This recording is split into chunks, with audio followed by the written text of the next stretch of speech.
Boa tarde, pessoal. Estamos aqui novamente para o nosso Chá das 5, às quartas-feiras, 17 horas, sempre entrando um minutinho antes das 17, para dizer um oi para vocês. Hoje o tema é fortíssimo. Será que você se identifica? Codependência.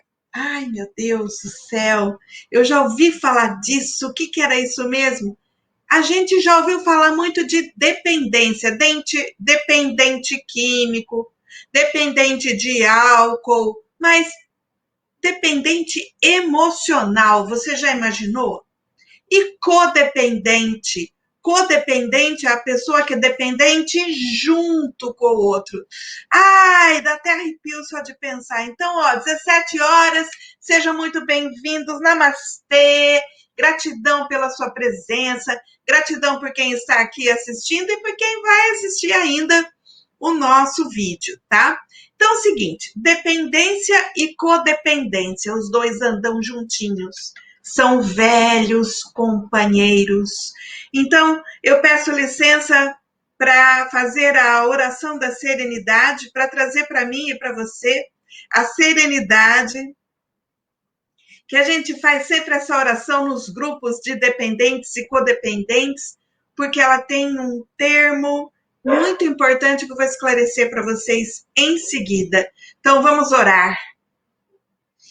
Senhor, concedei-me a serenidade para aceitar as coisas que eu não posso modificar. Coragem para modificar aquelas que eu posso. E sabedoria para perceber a diferença uma das outras. Gratidão. Gente, o que a gente mais precisa na vida é de serenidade, é de paz e tranquilidade para viver a nossa vida.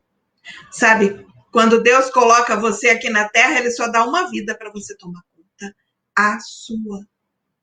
E aí você quer começar a tomar conta de todo mundo. Aí que mora o problema. Esse é o problema do codependente. Não basta ter um dependente na família, você tem que ser o codependente. E você ajuda o dependente a continuar na condição em que ele está. Isso dói, mas é verdade. Então, quando a gente fala, Senhor, na oração, concedei-me a serenidade para aceitar as coisas que eu não posso modificar para tudo. Tem uma coisa que você não pode modificar. O outro. Você não pode controlar o outro. Você não pode viver a vida por ele. Você não pode ajudá-lo.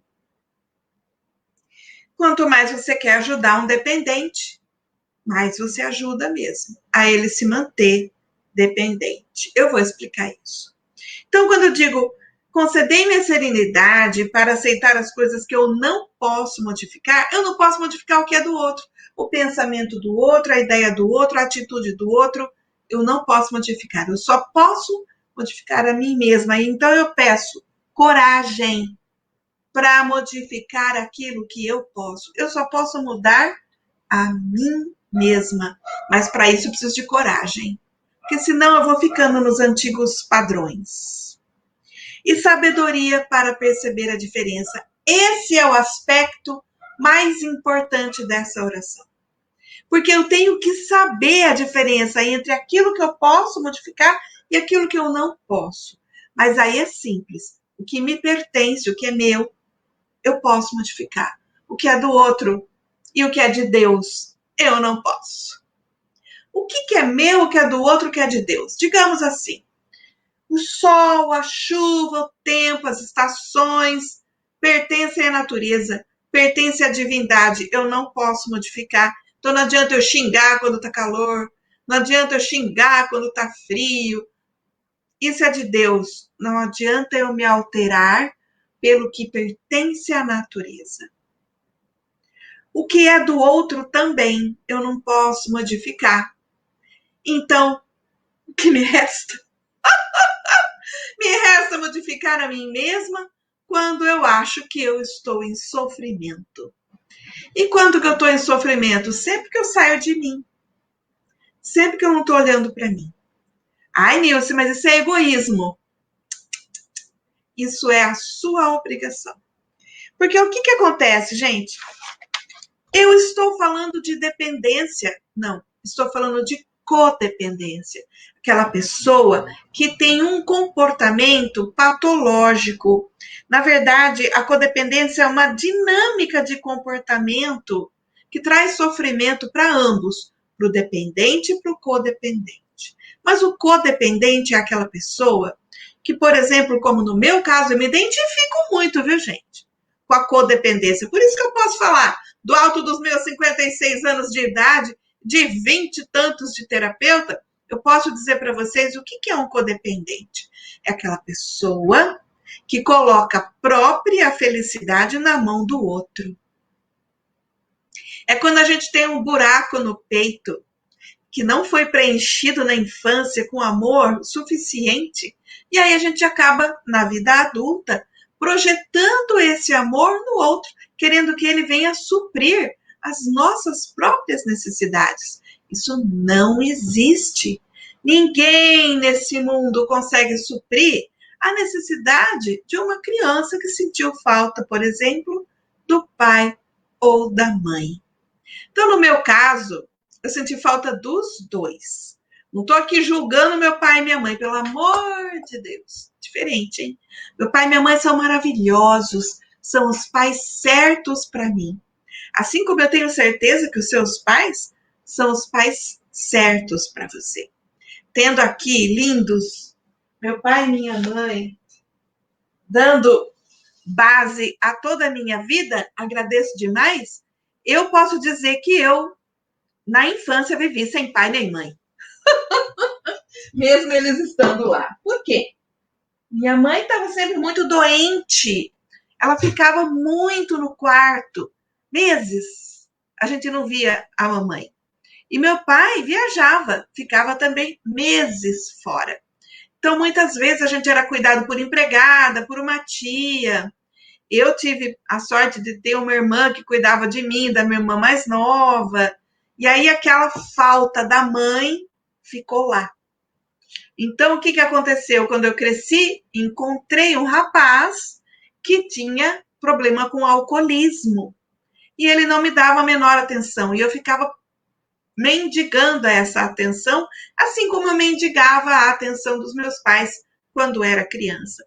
É um simples trazer daquele comportamento infantil para uma vida adolescente, que eu encontrei esse rapaz muito nova.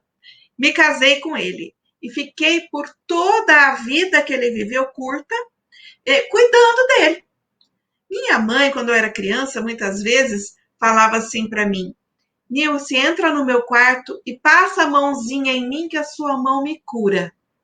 Olha onde que nasceu a terapeuta. E eu ficava passando a mão na minha mãe para ver se ela curava logo, porque eu queria ter uma mãe atuante, né? Que fosse conversar comigo, ouvir minhas coisas, me ajudar, me ensinar, brincar comigo, sei lá, né? Eu tive essa mãe, mas em muitas vezes eu não tive. Então, essa falta foi suficiente para criar uma personalidade codependente. Demorou para eu entender isso na minha vida. Então, eu vou contar um histórico rápido para vocês do que é o estudo da codependência. Tudo começou nos Estados Unidos com os Alcoólicos Anônimos. Eles têm um programa de 12 passos que fazem a recuperação dos dependentes alcoólicos e depois que também vieram a fazer os dependentes químicos de drogas, né? E essas pessoas, elas começaram a melhorar, começaram a descobrir que existe um poder superior, a se conectar com a divindade e começaram a seguir aqueles passos. E eles tinham reuniões, eles tinham os padrinhos que acompanhavam eles nessa recuperação, mas aí descobriu-se que as esposas, os maridos, os pais, os acompanhantes dessas pessoas em recuperação também tinham transtornos seríssimos de comportamento, que começaram a surgir justamente quando aqueles em recuperação começaram a melhorar.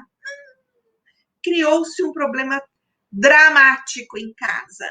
Quando os dependentes começaram a ficar autônomos, independentes, aqueles que cuidavam deles, os codependentes, descobriu-se mais tarde, começaram a enlouquecer. Eles não aceitavam aquilo. E começou a aparecer problemas psicológicos dramáticos. Por quê? Porque aquele que tem a mania de ajudar o outro, e aí eu me encaixo no perfil, né? A mania de ajudar o outro, quando não tem quem ajudar, vai fazer o quê? Vai enlouquecer, não tem o que fazer. Tem sim. Existe recuperação para o codependente, mas eu vou falar para você já já o que é. Eu vou falar para você agora qual que é a dinâmica de comportamento do codependente. É um triângulo. Pega o seu caderno aí, desenhe um triângulo, porque o codependente, ele é um grande artista. Ele desempenha 3 diferentes papéis. No triângulo, anote aí. Na base, em cima, do lado, em qualquer lugar. Numa ponta, é o ajudante, o salvador da pátria. Esse que eu já falei um pouco. Então, por exemplo, eu tive falta de mãe e falta de pai quando era criança. Eu tive os dois, gente, entendam. Mas em algum momento eu senti essa falta. E aí, então, foi suficiente para marcar a minha vida em termos de dinâmica de relacionamento, tá? Eu achava que eu tinha que mendigar, que eu tinha que pedir, que eu tinha que ajudar para poder ser amada. Então, assim, a primeira faceta, digamos assim, do codependente é o ajudante, aquela pessoa que vem em auxílio do outro. Não, eu tenho que ajudar, porque senão ele não melhora. Não, eu vejo muitos casos, por exemplo, de mulheres que vão buscar o homem caído na rua, de bêbado. Tem muitos casos assim, né? De mães que vão pagar a dívida do filho com o traficante. São codependentes. A pessoa não consegue se recuperar porque sempre tem alguém alimentando aquele comportamento de dependência. É complicado sair disso, viu, gente? Porque assim como o alcoólico e assim como o drogado, a primeira coisa que a pessoa precisa fazer para entrar em recuperação, porque eu não acredito muito em cura, mas acredito em recuperação constante desse tipo de comportamento, a primeira coisa a fazer é admitir que tem. É admitir que é isso. Então, eu admito que eu tenho um comportamento de codependente. Imagine que eu precisei de 3, não menos que 3 relacionamentos com homens alcoólicos para descobrir que eu era codependente. Já era terapeuta, já trabalhava e mesmo assim ainda mantinha esse tipo de reação diante do outro. Quando o codependente vê alguém que precisa de ajuda, nossa, é um gatilho. Já vai, já se conecta com essa pessoa. E acha que assim, lá dentro, né, vai ser reconhecido, vai ser amado. Só que não.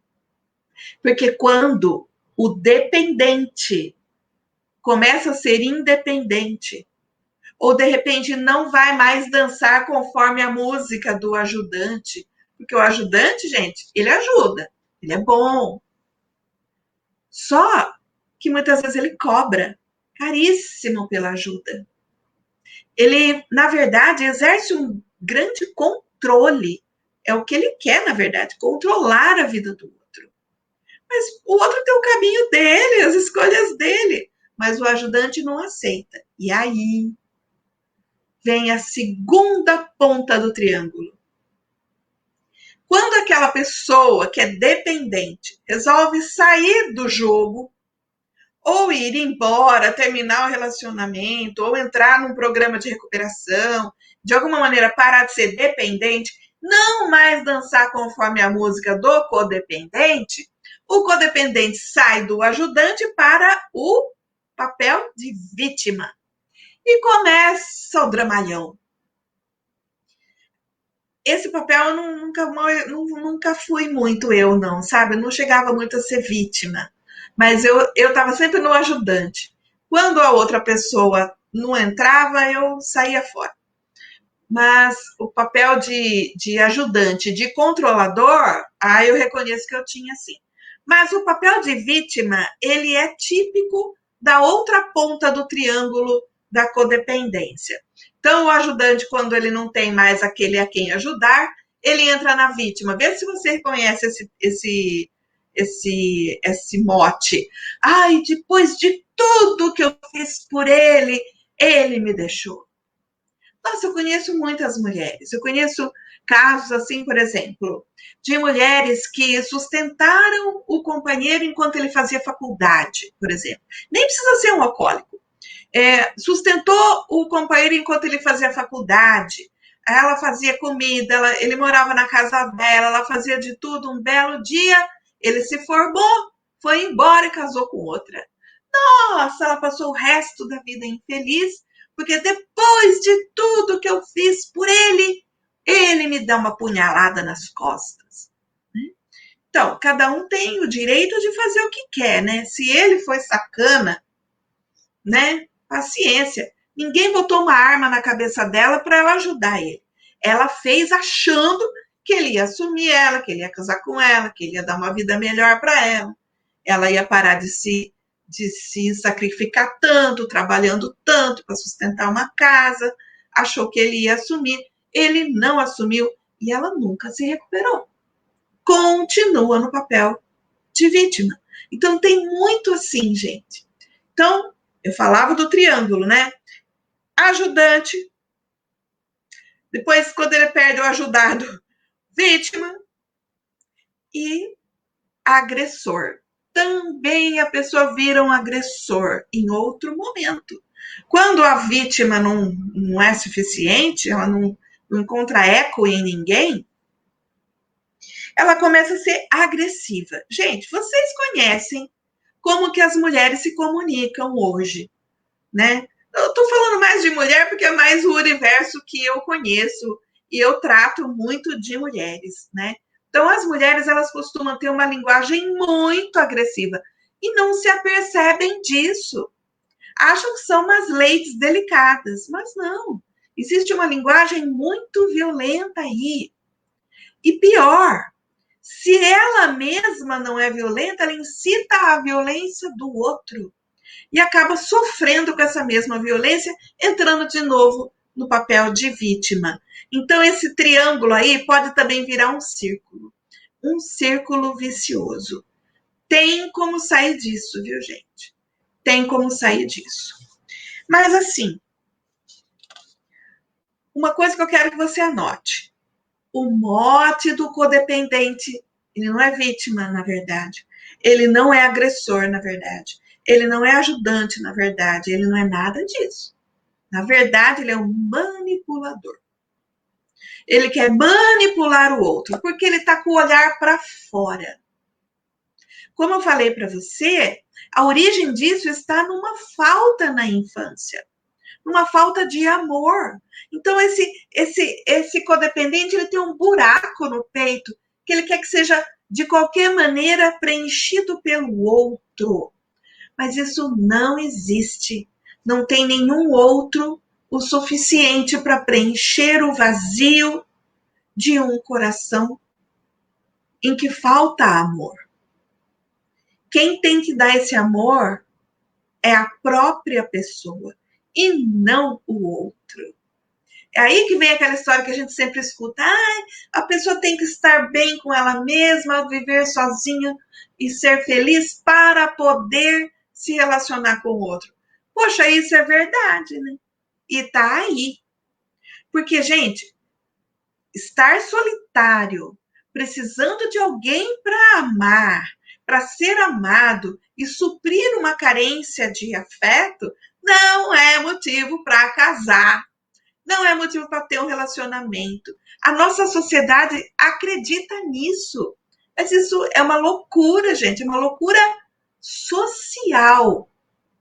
Na verdade, são doenças sociais que a gente tem que superar. Primeiro, a ideia de que a gente tem que ajudar o próximo, ajudar o outro. Ajudar legal quando você tem para dar. Mas quando você não tem para dar e mesmo assim você vai e ajuda, o que acontece é você cobrar depois.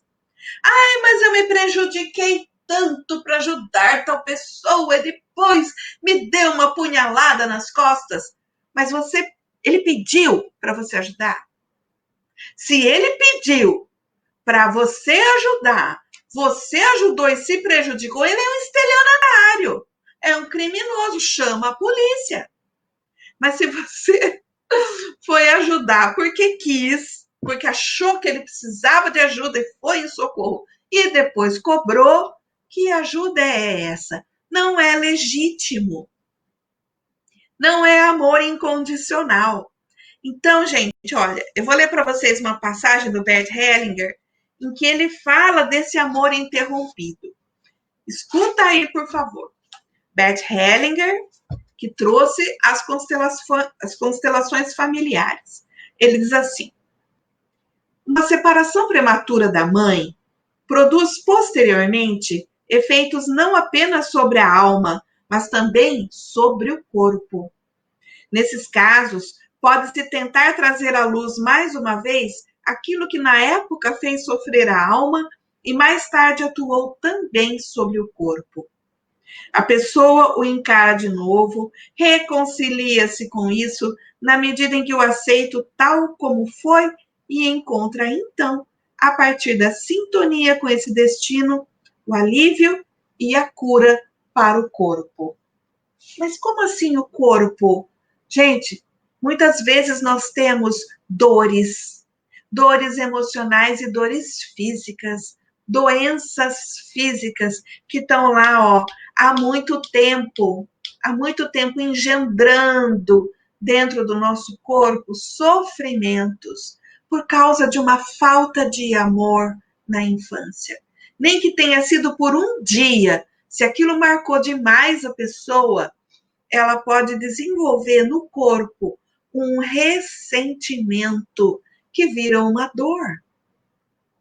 Então, eu quero que vocês assistam depois também no Congresso Zen, em abril. Eu vou fazer uma live e vou colocar um e-book disponível sobre o tratamento da dor com a EFT, que é uma terapia que eu vou falar para vocês daqui a pouquinho como que é o tratamento com a EFT. Então, o tratamento da dor com a EFT vai ser o meu tema no Congresso Zen. Tratamento online da dor com a EFT. Olha que bonito. Então, eu estava dizendo para vocês o seguinte.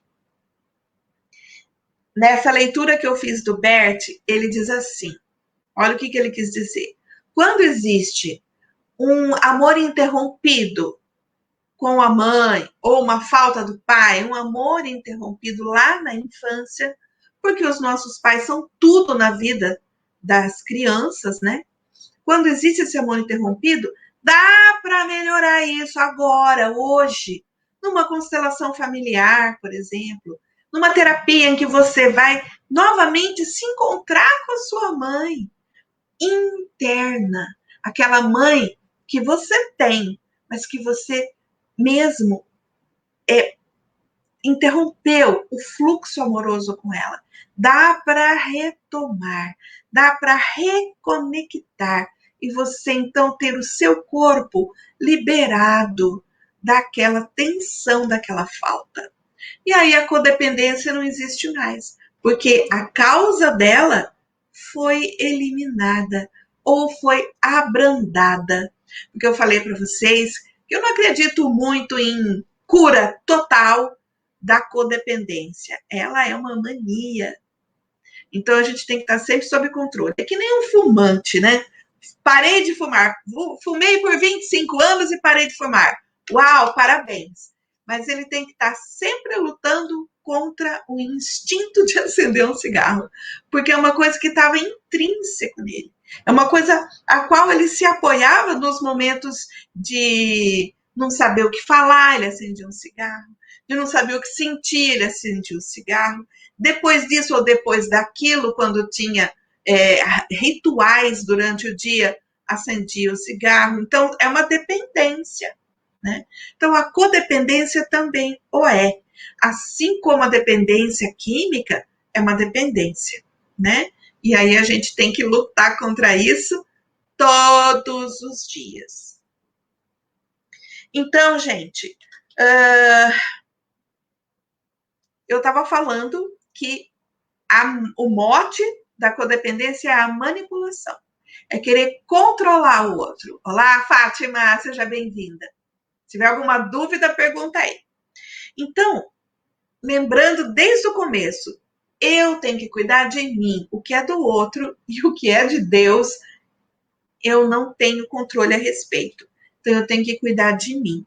Parar de manipular o outro. Se eu concentrar as minhas energias em mim mesma, está resolvido o problema. Então, eu já estou adiantando aqui, hein?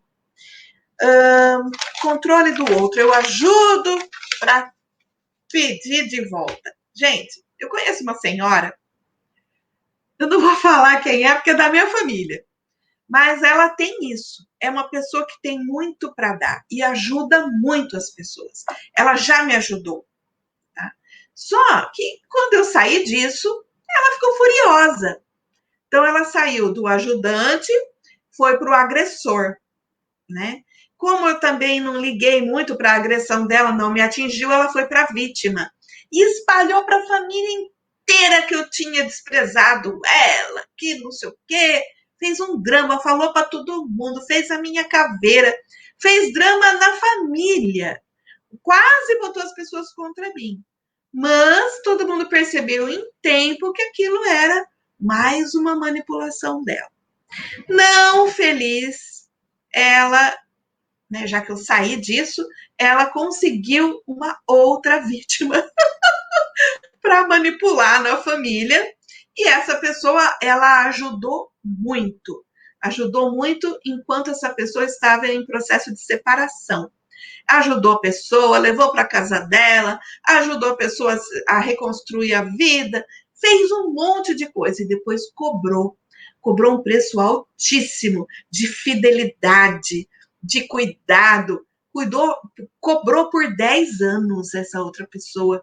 E cada vez que eu recebia notícia disso, eu pensava, ai, graças a Deus, que eu não fiquei sob esse jugo.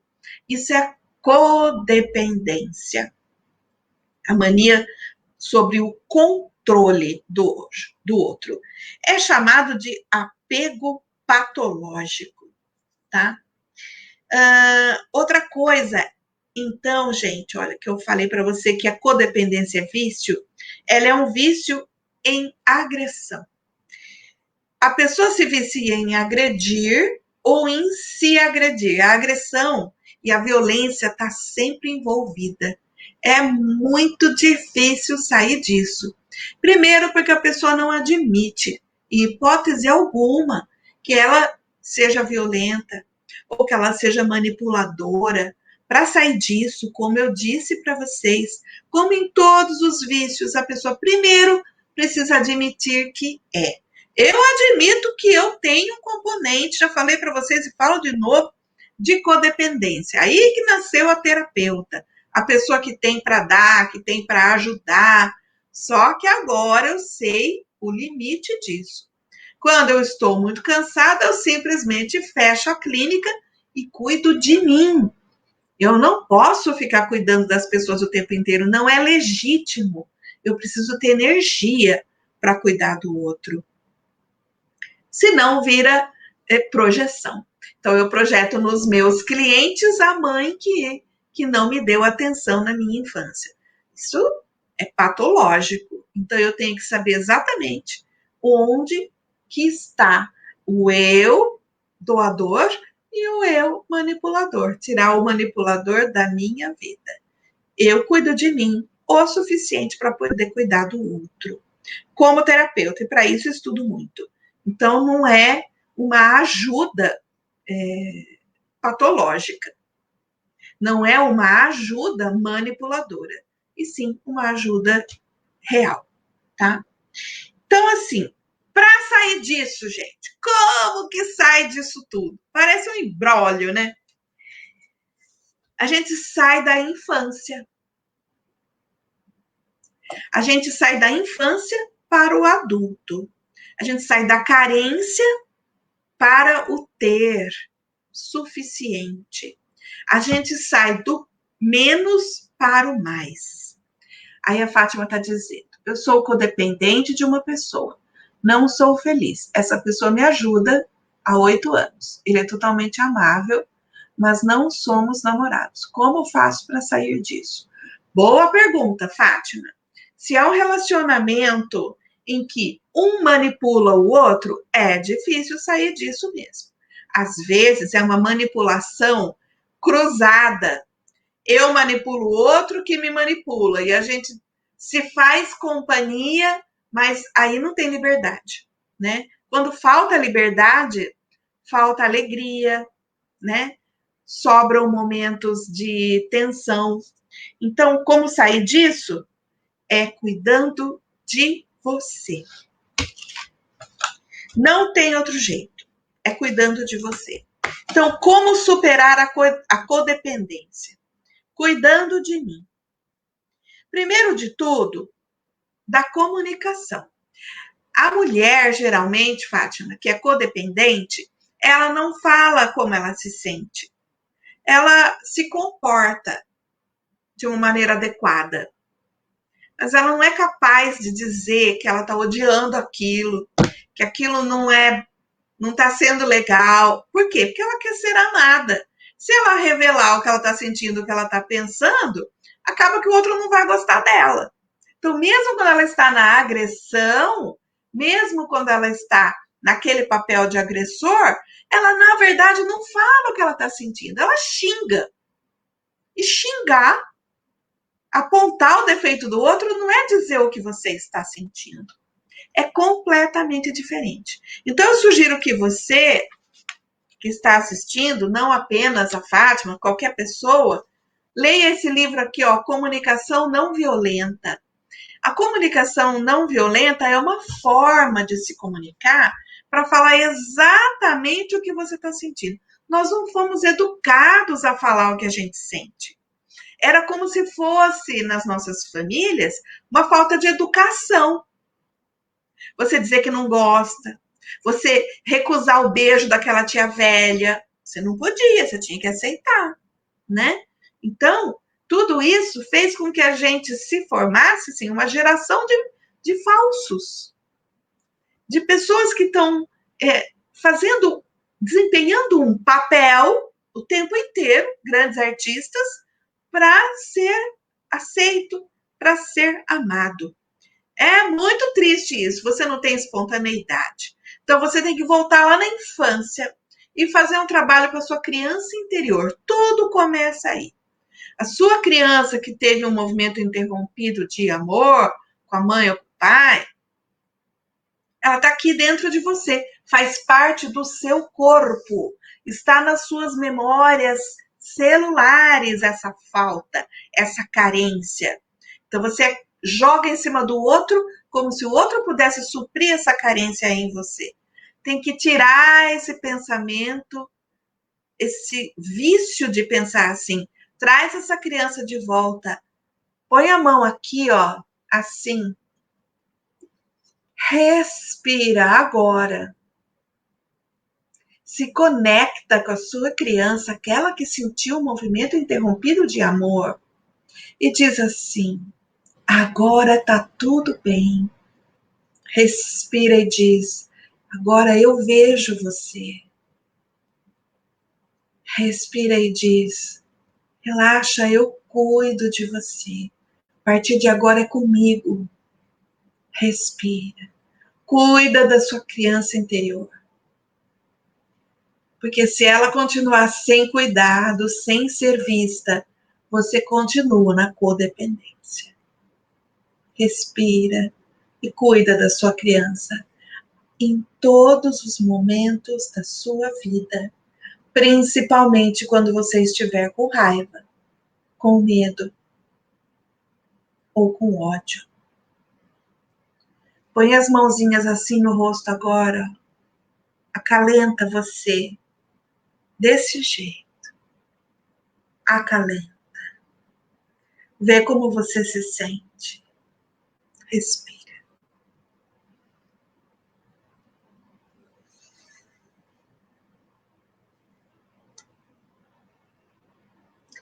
Então, para superar a codependência, aprender a se comunicar de forma efetiva, dizendo como você se sente, dizendo quando você olha para a situação o que você está observando, primeira coisa, observação.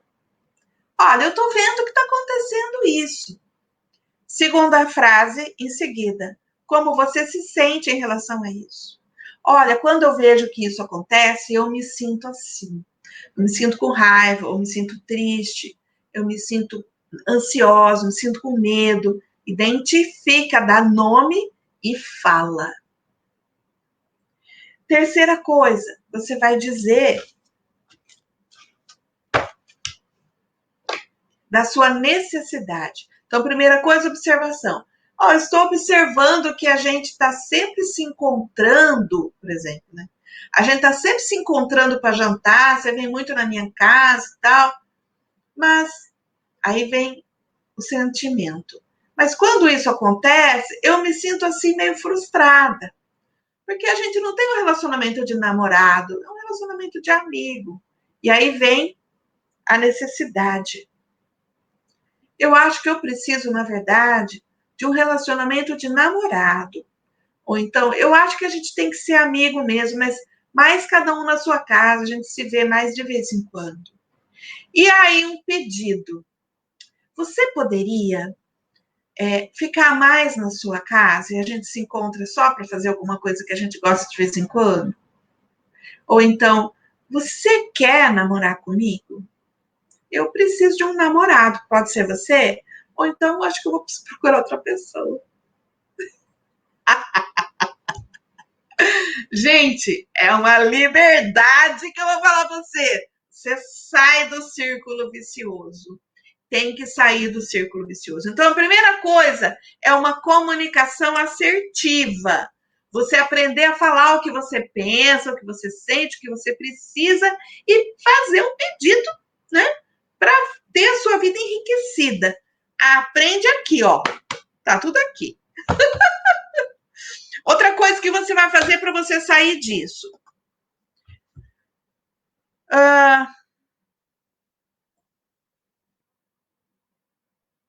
Praticar a espiritualidade.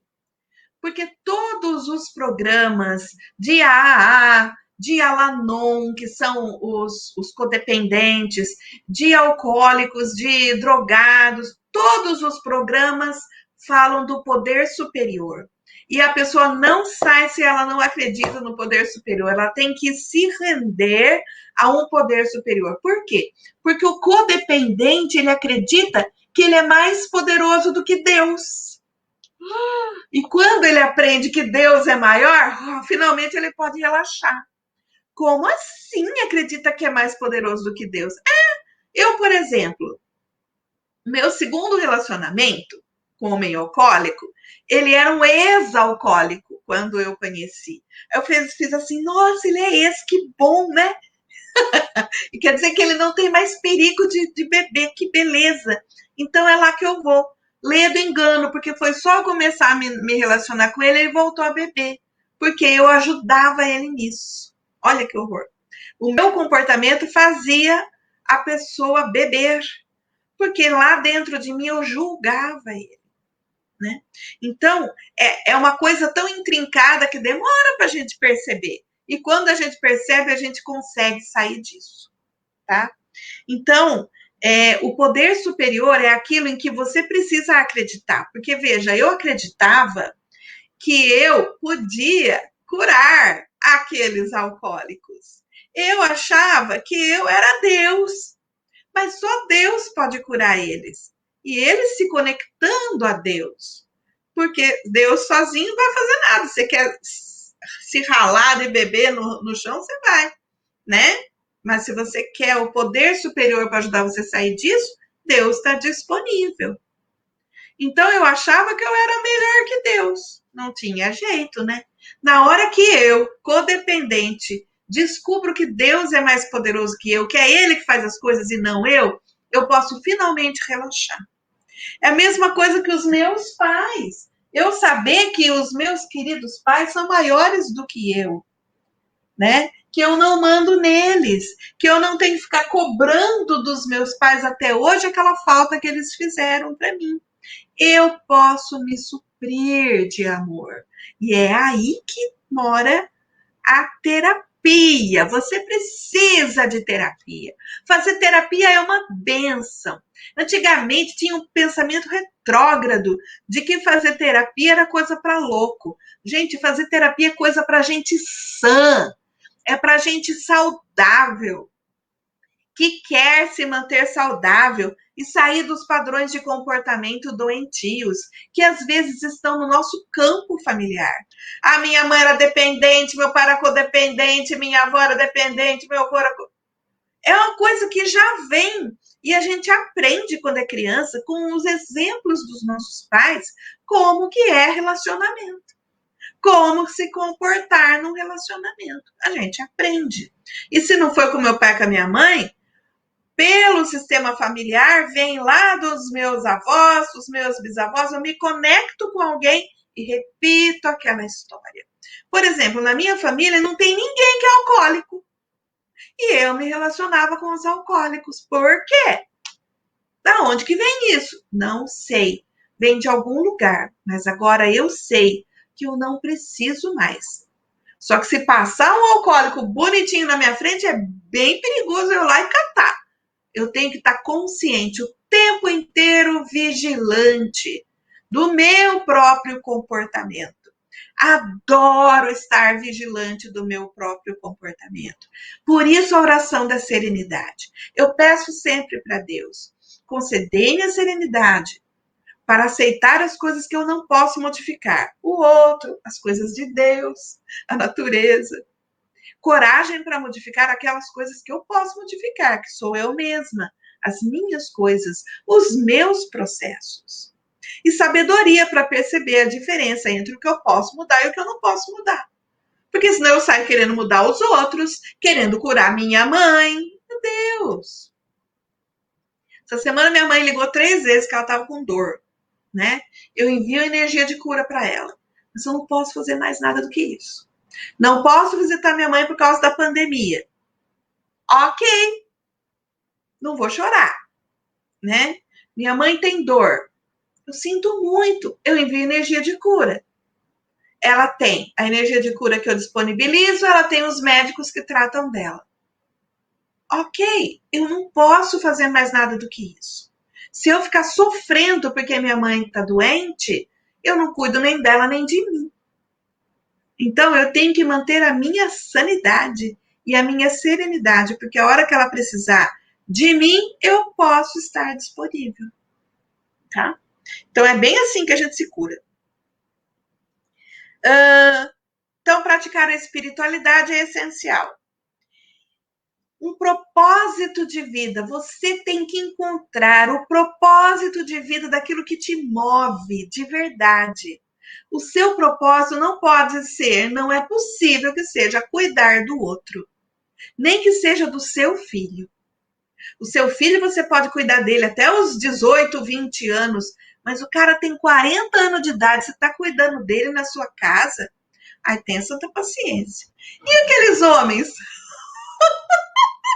Conheci vários. Aqueles homens que separam da mulher, voltam a morar na casa da mamãe e tem o seguinte discurso: eu moro na casa da mamãe porque ela precisa muito de mim. Ai, não é fofo? Ai, que delícia isso, pessoal. A pessoa precisa crescer, né? Mas não cresce. É gostoso ser criança, né? Ficar no colinho da mãe.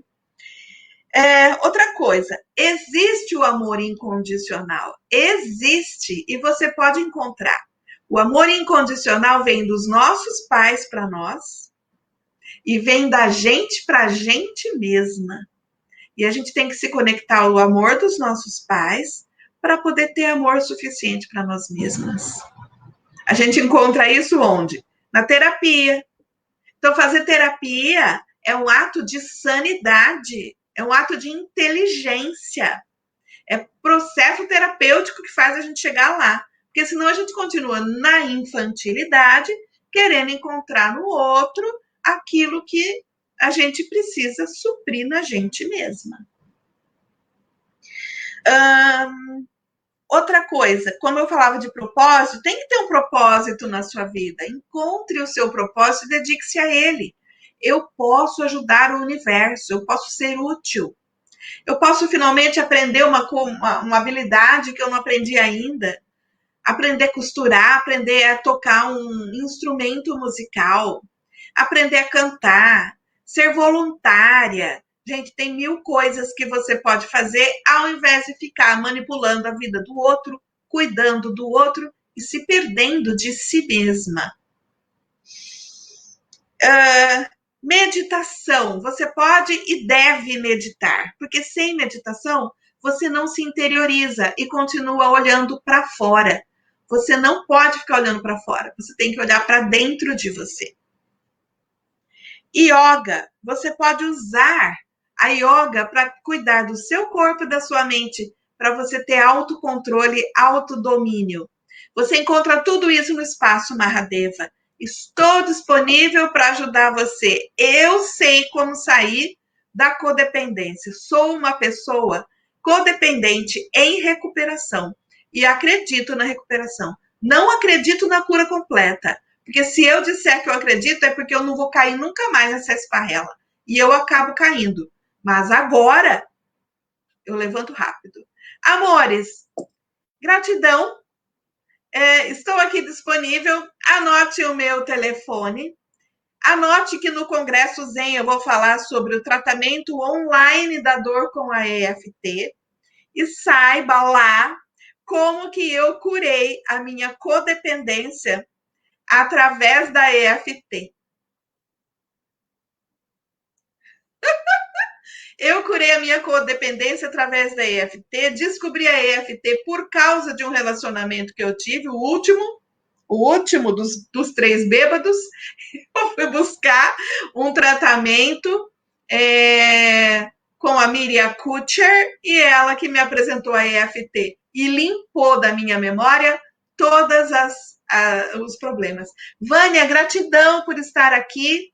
A Vânia é uma amiga, uma cliente e um dos casos que estão lá no podcast não, na live que eu vou fazer do Congresso Zen, e você vai ganhar, se você se inscrever lá, claro que vai se inscrever, vai lá, www.tvzen, você vai receber o e-book que tem o caso da Vânia. Então, gratidão, viu, Vânia, por permitir eu contar a sua linda história. E olha, beijo para todo mundo. Vamos ser independentes. Amiga, cliente, fã, gratidão, Vânia. E você está cada vez mais linda, né? Onde que você dorme, Vânia? Dentro de uma pirâmide? Você está cada vez mais jovem, cada vez mais linda. Olha, parabéns, viu? Gratidão por tudo. Vamos nos encontrar, com saudade. Amores, já deu o nosso tempo e vamos até o próximo Chá das 5. Beijo no coração de cada um.